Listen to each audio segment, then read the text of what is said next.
Hello students, today our topic is Heisenberg's uncertainty principle. In last class we were discussing about de Broglie's hypothesis. What was de Broglie's hypothesis?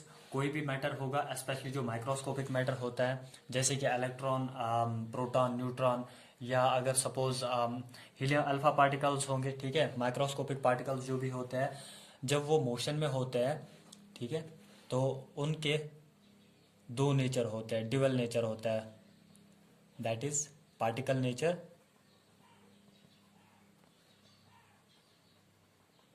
as well as wave nature.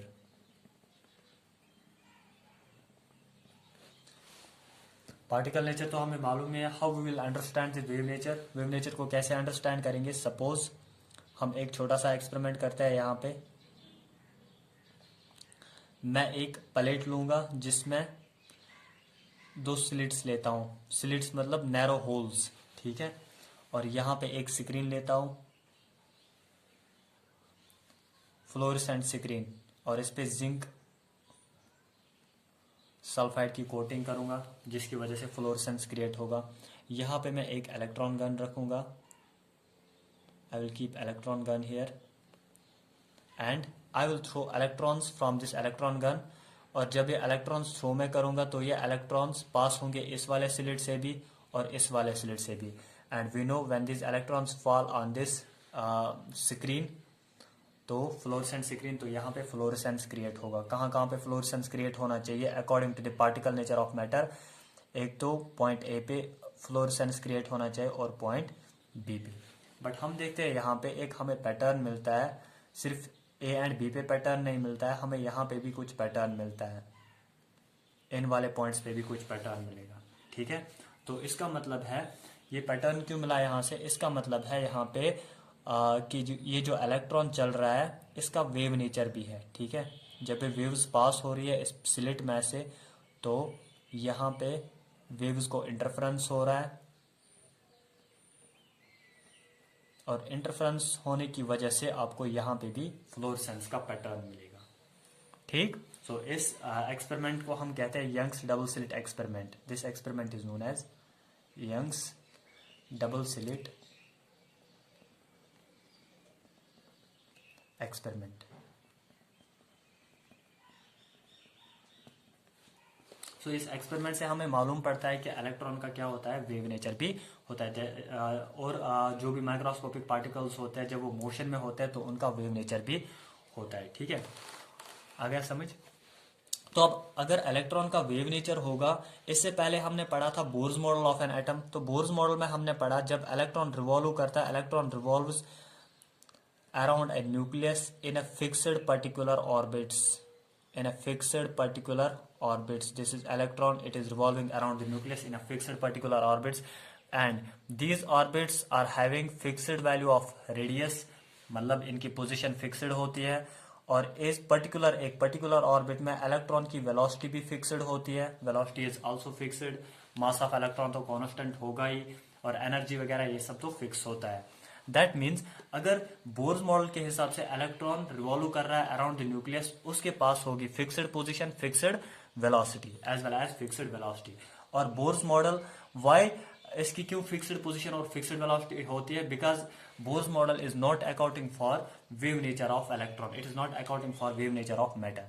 But de Broglie's hypothesis के हिसाब से जब electron revolve करेगा around the nucleus या electron move करेगा कहीं भी, ठीक है, तो क्या होगा? तो इलेक्ट्रॉन, तो यहां पे मैं बनाऊंगा दूसरी डायग्राम. जब इलेक्ट्रॉन रिवॉल्व करेगा अराउंड द न्यूक्लियस, इसकी अब पोजीशन फिक्स्ड नहीं होगी, ठीक है. This are will be not fixed, it is not fixed. Why? अब ये इलेक्ट्रॉन कभी यहां भी जा सकता है, थोड़ा सा यहां इस पोजीशन में, कभी इस पोजीशन में. अगर ये एक ही पोजीशन पे होता away from the nucleus, then its position was fixed. But ये अपनी पोजीशन अब चेंज कर रहा है from the nucleus. That means ये अब अपनी पोजीशन चेंज कर रहा है. Its position is not fixed, it has got uncertainty in position, ठीक है. इसकी पोजीशन में अनसर्टेनिटी आ गई. That means we can say that we can now find this electron in this region. इस रीजन में हम इस इलेक्ट्रॉन को फाइंड कर सकते हैं. अब इस पर्टिकुलर ऑर्बिट में फाइंड नहीं कर सकते. We can find this electron in a particular region. Why? Because of the wave nature of electron. क्योंकि जब वेव नेचर होगा तो ये इलेक्ट्रॉन की पोजीशन फिक्स्ड नहीं होगी। ठीक है, हम इलेक्ट्रॉन को फाइंड कर सकते हैं इन दिस रीजन। ठीक, इस रीजन में इलेक्ट्रॉन को फाइंड कर सकते हैं। So there is uncertainty in position of electron. यहाँ पे अनसर्टेनिटी है। अनसर्टेनिटी का मतलब क्या है? There is a particular range in which we can find electron.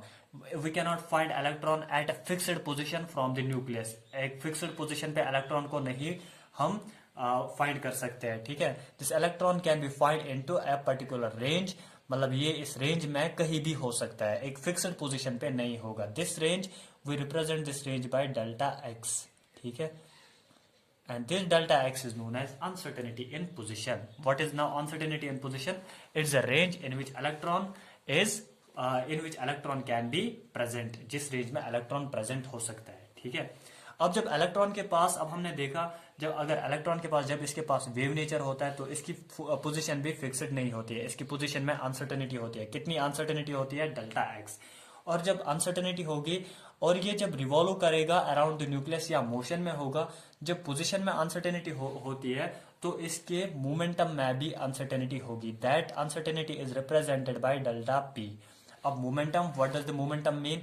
Momentum होता है product of mass and velocity, we know that. ठीक है, अब मोमेंटम में uncertainty that means delta P. वो क्यों होगा? क्योंकि मास तो कांस्टेंट रहेगा इलेक्ट्रॉन का। अब चेंज क्या होता है फिर? अगर मोमेंटम चेंज हो रहा है that means velocity is also changing, that is delta we. So there is uncertainty in velocity. Due to uncertainty in velocity, there is uncertainty in momentum. ठीक, अब जब इलेक्ट्रॉन वेव की तरह बिहेव करेगा तो इसकी वेलोसिटी में भी अनसर्टेनिटी होगी। ठीक है, वेलोसिटी दैट मीन्स वेलोसिटी का कोई फिक्स्ड वैल्यू नहीं होगा, वेलोसिटी भी ऊपर नीचे हो जाएगी, वेलोसिटी भी चेंज हो जाएगी। जब वेलोसिटी चेंज हो जाएगी तो मोमेंटम भी चेंज हो जाएगा। मोमेंटम फिक्स्ड नहीं होगा, मोमेंटम चेंज हो जाएगा, that means there will be uncertainty in momentum also.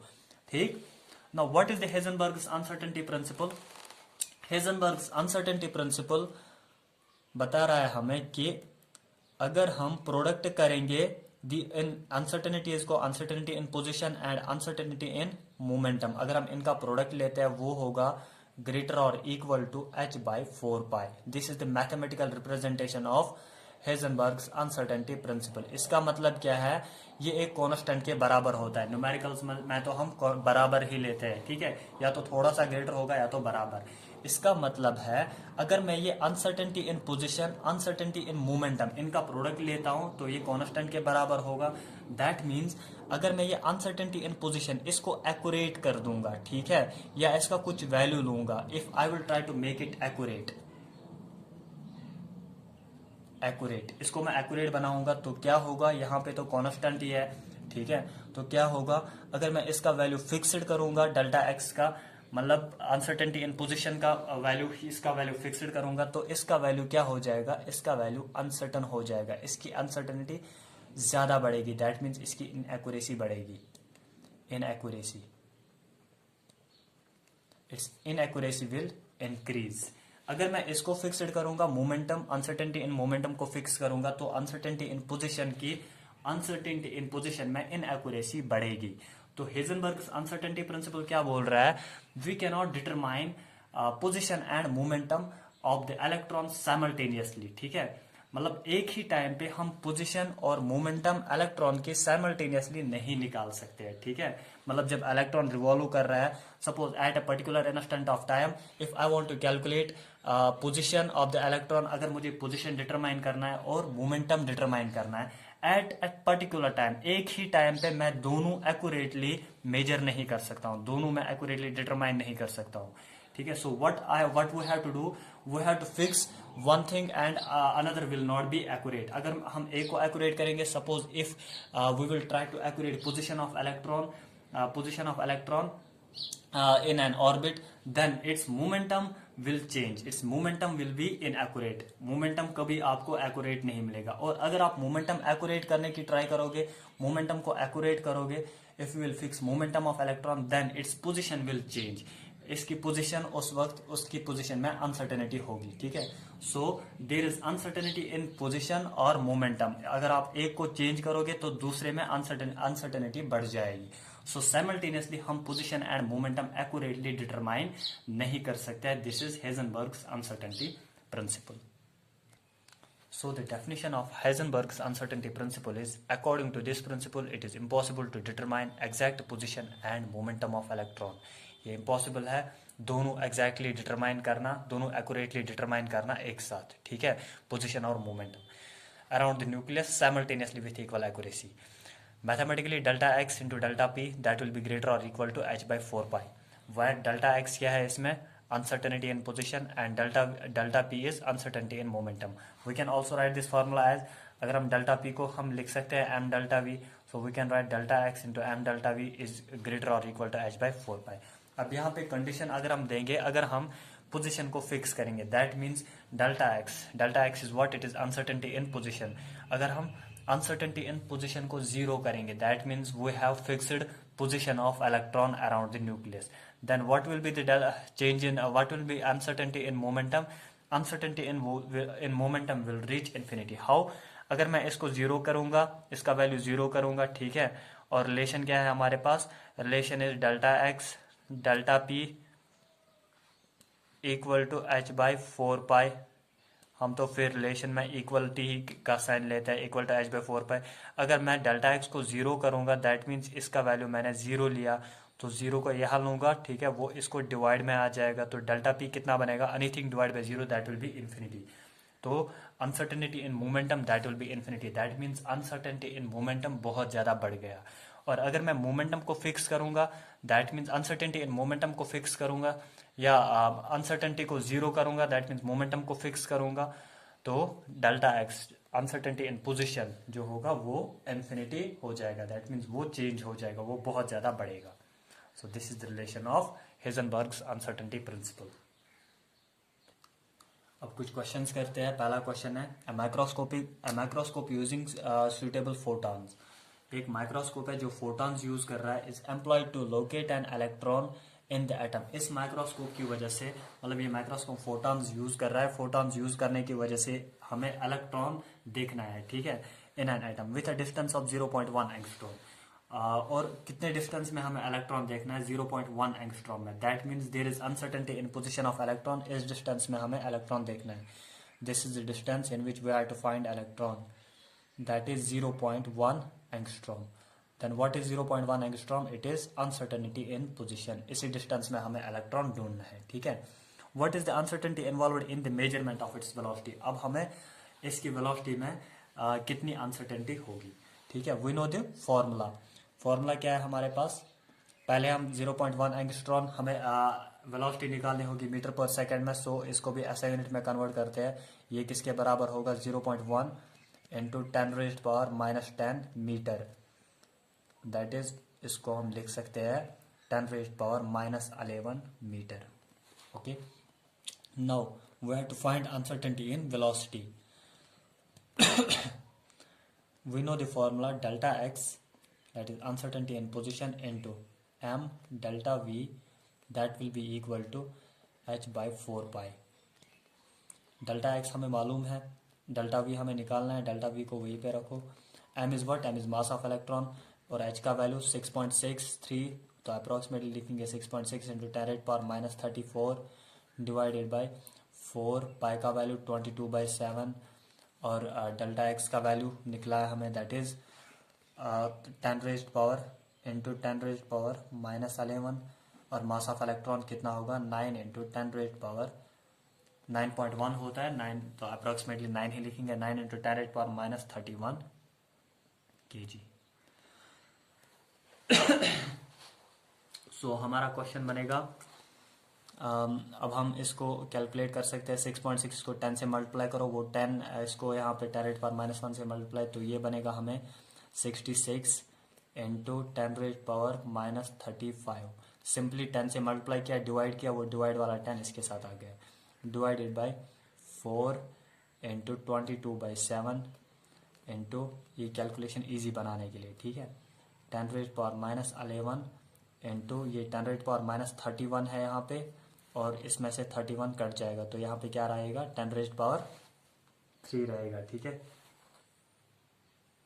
10 raised power 3, 10 raised power 3, तो यहाँ पे 10 रेज्ड पावर 4 बन गया ये. ओके, 10⁻³ ये बनेगा यहाँ पे 10⁻⁴. So we have get 10⁻⁴. तो अब यहाँ पे 10⁻11 नीचे और 9 यहाँ पे रहेगा. 22 3 ज़ा 3 3 ज़ा 9. तो क्या रहेगा, दैट इज ये 7 ऊपर जाएगा. 7 डिवाइडेड बाई 4 3 ज़ा 12.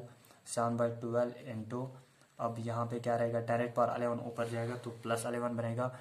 तो 10⁻+11 माइनस और इंटू 10⁻⁻4 वो बनेगा 10⁻⁻7. सॉरी 10⁻7 बनेगा. ठीक, इट विल बिकम 10⁻7. तो इसको रब करते हैं पहले.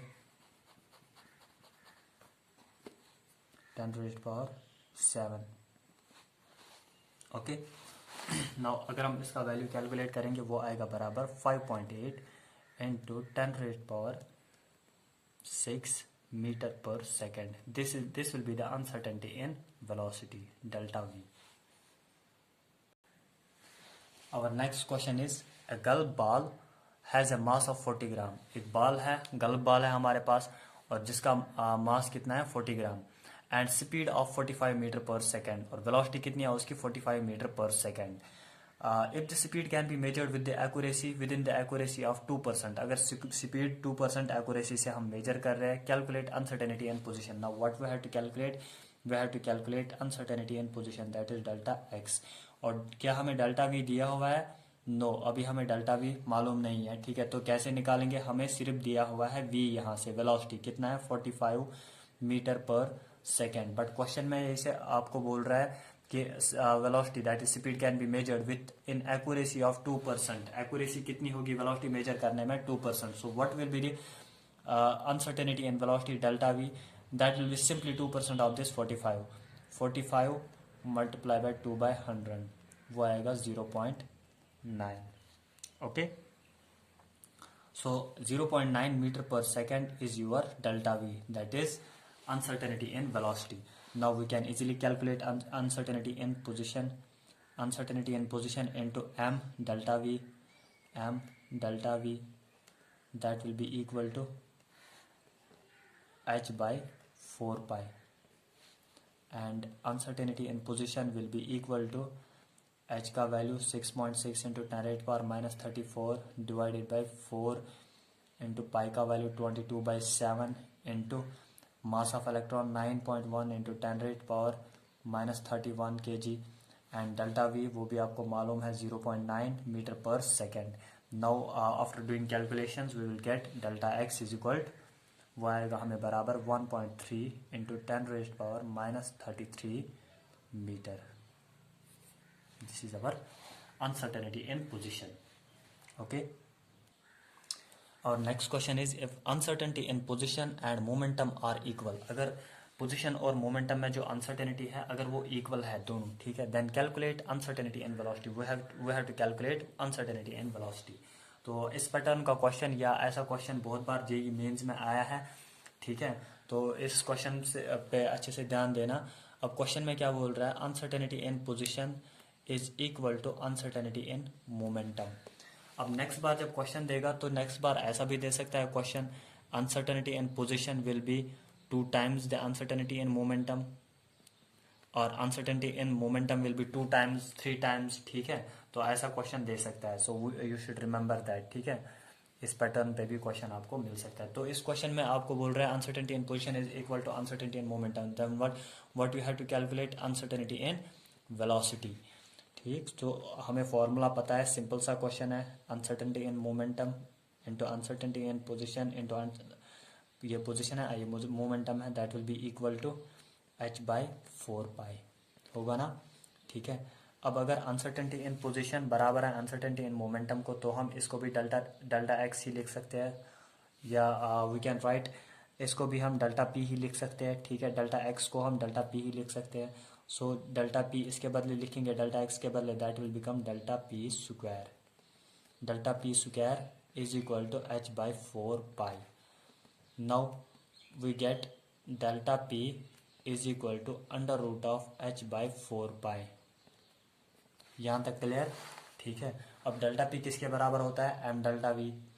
m delta v that is momentum, uncertainty in momentum, वो बराबर होगा h/4 पाई, ठीक। So we can calculate delta v from here, delta v is equal to 1/m under root of h/4 pi. This will be the uncertainty in velocity, ठीक है। या तो आपको options में दिया गया होगा, ठीक है, आंसर तो ऑप्शंस में आपको ऐसे भी आंसर हो सकता है, और you can have answer like this, इसने 4 को बाहर निकालेगा 1/2m अंडर रूट ऑफ h/पाई, और our answer can be like this, ये m को भी अंदर लेगा यहाँ, ठीक है, that is under root of h/, m को जब अंडर रूट के अंदर ले जाएगा तो ये m² बनेगा, दैट इज 4πm², और answer can be like this, ठीक है। नाउ और next topic is limitations of Bohr's model of an atom. अब बोर्स मॉडल में कौन सी लिमिटेशंस रह गई, ठीक है।